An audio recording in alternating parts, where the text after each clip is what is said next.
বাংলাদেশের রাগবি এগোচ্ছে ধীরে, তবে স্বপ্নটা বড়। প্রবাসী খেলোয়াড়দের যুক্ত করে দেশের রাগবির মান উন্নয়নের চেষ্টায় বাংলাদেশ রাগবি ফেডারেশন ইউনিয়ন। বিস্তারিত জানাচ্ছেন জেনিয়া চিশিম। বাফুফের পথ ধরে বিদেশে বেড়ে ওঠা বাংলাদেশি বংশোদ্ভূত খেলোয়াড়দের যুক্ত করা হচ্ছে জাতীয় পরিসরে। সেই ধারাবাহিকতায় ঢাকায় এসেছেন ইংল্যান্ড প্রবাসী রাগবি খেলোয়াড় হাসান খন্দকার। যুক্তরাজ্যের প্রথম বিভাগে খেলা এই অ্যাথলিট শেকড়ের টানে গায়ে তুলেছেন লাল সবুজের জার্সি। শুধু হাসান নন, স্বাধীনতা কাপে অংশ নিয়েছেন আরও বিদেশ ভিত্তিক খেলোয়াড়। তাদের মধ্যে আছেন ফ্রান্স প্রবাসী অগাস্টন ও জম্মু কাশ্মীরে বেড়ে ওঠা হাদি। বাংলাদেশে রাগবি খেলার কোনো কালচার নেই, খেলার মান উন্নয়ন করতে হবে।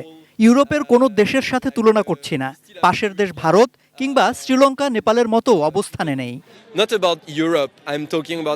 তবে তাদের একটাই আক্ষেপ, উপযুক্ত মাঠের অভাব। এখানে মাঠ নেই, ভালো মাঠ না থাকলে রাগবি খেলার মান ভালো হবে না। আগে মাঠের ব্যবস্থা করা উচিত। চ্যালেঞ্জ আছে অনেক সীমাবদ্ধতা। তবে দেশি প্রবাসী খেলোয়াড়দের যুক্ত করে দেশে খেলাটির মান উন্নয়নই এখন রাগবি ফেডারেশনের লক্ষ্য। সেই পথে ক্রীড়া মন্ত্রণালয়েরও সহযোগিতা চান কর্মকর্তারা। বর্তমানে আমরা ওই পল্টন আউটার স্টেডিয়াম ব্যবহার করি, যেটা আসলে কোনো মাঠের মধ্যে পড়ে না। খুবই দরকার মাঠটা। নিজে কারোর সাথে শেয়ার করে হইলেও, অন্য কোনো ফেডারেশনে শেয়ার করে হইলে একটা মাঠ দরকার আমাদের। আমরা রুট লেভেলও করছি, ক্লাবও করছি, আমরা ফরেন প্লেয়ারও এখানে আমরা ইনভলভ করেছি, যেটা ফরেন প্লেয়ার আগে ছিল না।